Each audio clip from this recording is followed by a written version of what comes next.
Hello everyone, welcome to the Balaji junction. और आज का टॉपिक है the angiospermic seed and fruits. सबसे पहले आपको पता है दैट आफ्टर फर्टिलाइजेशन दो चीजें बनती हैं। वन दैट इज एंडोस्पर्म जो कि न्यूट्रिशन देने का काम करता है।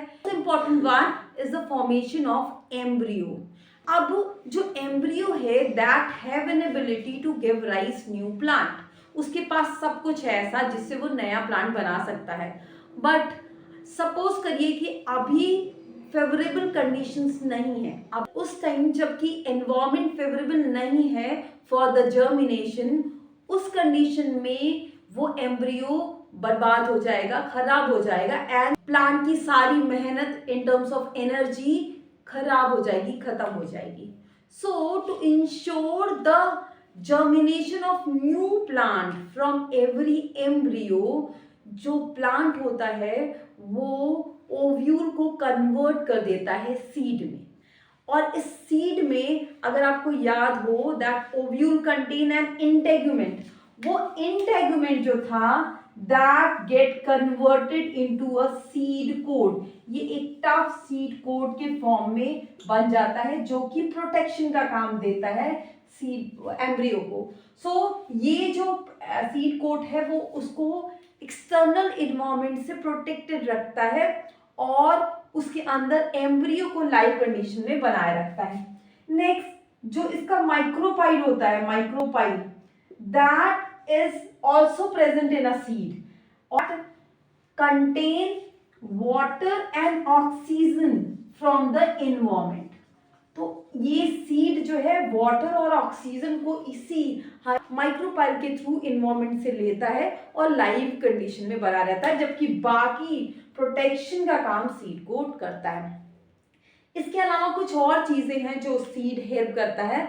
फॉर एग्जाम्पल डिस्पर्सल में अगर जो एम्ब्रियो है वो प्रोटेक्टेड नहीं होगा तो वो बहुत टाइम तक लाइव कंडीशन में नहीं रह सकता और उस कंडीशन में अगर जर्मिनेशन वही हो गया देन इट्स ओके, अदरवाइज वो कहीं दूर नहीं जा सकता या उसका सर्वाइवल नहीं हो पाएगा।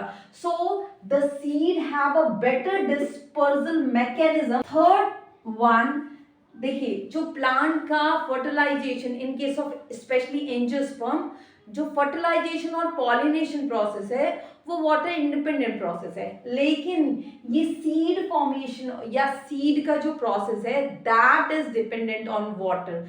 Thing is that the seed contains embryo जो कि फर्टिलाइजेशन के बाद बनता है, तो उसमें दो अलग अलग इंडिविजुअल्स के डीएनए होते हैं, तो वो जेनेटिक कॉम्बिनेशन को भी रिप्रेजेंट करता है।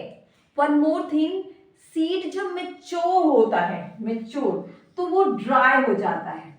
ड्राई इतना कि उसके पास केवल 10 to 15% ही मॉइस्चर होता है और इस 10 या 15% मॉइस्चर से प्लांट अपनी सारी एक्टिविटीज नहीं कर सकता। तो इस ड्राई कंडीशन में ये डोर्मेंट स्टेज में रहता है। डोर्मेंट स्टेज का मतलब कि ये लाइव कंडीशन में तो रहता है बट इसकी मेटाबॉलिक एक्टिविटीज स्लो डाउन हो जाती हैं, जिससे ये जो स्टोर्ड फूड है उसको लंबे टाइम तक केवल अपनी बहुत जरूरत चीजों के लिए यूटिलाइज कर पाए। तो ये प्रोटेक्टेड कंडीशन में ड्राई स्टेज में सीड काफी लंबे टाइम तक वायबल कंडीशन में रह सकता है। So these are the advantages of the seed, जिसकी वजह से फर्टिलाइजेशन के बाद ओव्यूल जो है वो सीड में कन्वर्ट हो जाता है। Now come to the seed. तो सीड के तीन मेन पार्ट होते हैं। वन इज सीड कोट जो कि इंटेगुमेंट से बना होता है और ये सीड को प्रोटेक्शन का काम करता है। Second one is cotyledon. Cotyledon आपने पढ़ा था इन केस ऑफ एम्ब्रियो कि ये जो है वो एम्ब्रियोनिक लीव भी होती है जो डाइकॉट में फोटोसिंथेसिस का काम करता है, but in case of monocot ये बहुत फूड के रिजर्व में हिस्सा नहीं लेता। The next is embryonal axis. Embryonal axis आप जानते हैं जिसपे बहुत से स्ट्रक्चर लगे हुए थे, ये एम्ब्रियो है एक्चुअल में। तो ये तीनों पार्ट मिलके सीड को बनाते हैं। यू नो दैट जो डेवलपिंग एम्ब्रियो है उसको न्यूट्रिशन प्रोवाइड करने का काम जो है वो एंडोस्पर्म करता है। तो जब ओव्यूल सीड में कन्वर्ट होता है, अगर उस समय तक सीड में एंडोस्पर्म बचा रह जाता है, दैट मीन्स अगर सीड में एंडोस्पर्म प्रेजेंट होता है तो उस कंडीशन में ऐसे सीड को कहते हैं एंडोस्पर्मिक सीड या एल्ब्यूमिनस सीड। इसका एग्जाम्पल्स है मोस्टली डाइकॉट्स लाइक ग्राम, पी, बीन्स, ग्राउंडनट, ये सब जो है वो एंडोस्पर्मिक सीड है। दैट मीन्स इनमें जो है एंडोस्पर्म बचा रहता है। बट एक डाइकॉट है, दैट इज कैस्टर सीड। इसमें एम्ब्रियो, ये डाइकॉट है बट इसमें एंडोस्पर्म प्रेजेंट नहीं होता है, यानी ये नॉन एंडोस्पर्मिक सीड है।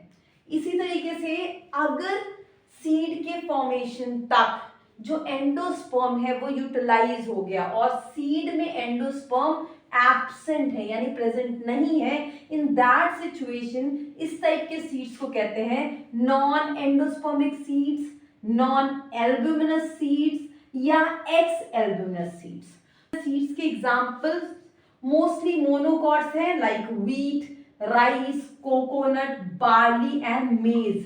लेकिन ऑर्किड एक ऐसा मोनोकॉट है जो कि एंडोस्पर्मिक है, यानी ये जो है वो नॉन एल्ब्यूमिनस नहीं होता है।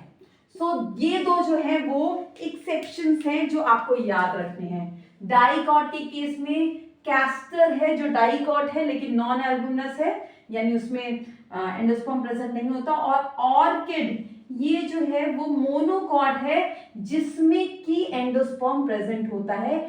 नाउ आपको न्यूसिलस याद होगा, न्यूसिलस सेल्स जो ओव्यूल में भी प्रेजेंट रहती हैं। अगर ये सेल सीड तक प्रेजेंट रहती हैं, सीड में भी ये प्रेजेंट रहती हैं, तो तब इन सेल्स को न्यूसिलस नहीं कहते हैं बल्कि ये पर्सिस्टेंट न्यूसिलस को पेरिस्पर्म कहते हैं।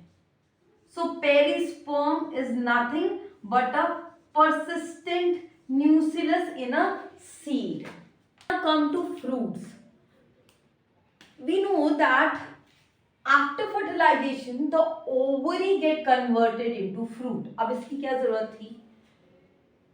अगर फ्रूट ना होता और प्लांट में केवल सीड्स होते तो सीड्स वो अट्रैक्टिव नहीं होते, वो एडिबल नहीं होते, तो वो जहां पे बन रहे हैं वहीं पे गिर जाते और मोस्ट ऑफ द प्लांट उसी प्लांट के आसपास ही जर्मिनेट करता। लेकिन due to formation of fruit जो कि एडिबल होता है, so through the animals and even through the humans also, हम क्या करते हैं, फ्रूट्स को खाते हैं और फिर सीड्स को इधर उधर डाल देते हैं, जिससे जो प्लांट है उसका डिस्पर्सल जो है वो दूसरे लोकेशंस में भी बहुत आसानी से हो जाता है। फ्रूट की बात करें तो ओवरी, मेनली ओवरी कन्वर्ट होता है फ्रूट में, and that is called as true fruit. True fruit का मतलब जिसमें ओवरी कंट्रीब्यूट करे, यानी ओवरी से फ्रूट बने। इसका एग्जाम्पल है मैंगो, जिसमें ओवरी से जो पार्ट है खाने वाला वो ओवरी से ही बनता है। नाउ कुछ ऐसे भी फ्रूट्स हैं like apple, strawberry, cashew nut, जिनमें ओवरी के अलावा कुछ और पार्ट हैं फ्लावर्स के जो कि फ्रूट बनाने में कंट्रीब्यूट करते हैं। लाइक एप्पल के केस में थैलेमस, ये जो है वो फ्लैशी पार्ट बनाता है जिसको हम खाते हैं। तो इस टाइप के फ्रूट्स को कहते हैं फॉल्स फ्रूट। देखिए, the detail of fruit we will discuss in a morphological part of the plant. ये जो फ्रूट या सीड है that is a structure which formed after fertilization. लेकिन कुछ ऐसे भी फल हैं जो बिना फर्टिलाइजेशन के भी बनते हैं, यानी they will form without fertilization, और इस तरीके के फ्रूट को कहते हैं पार्थिनोकार्पिक फ्रूट। पार्थिनोकार्पिक फ्रूट का मतलब है those fruit which form without fertilization. और इसका जो नेचुरल पार्थिनोकार्पी है उसका एग्जाम्पल है Banana is a natural parthenocarpic fruit. So that's all. Thank you so much.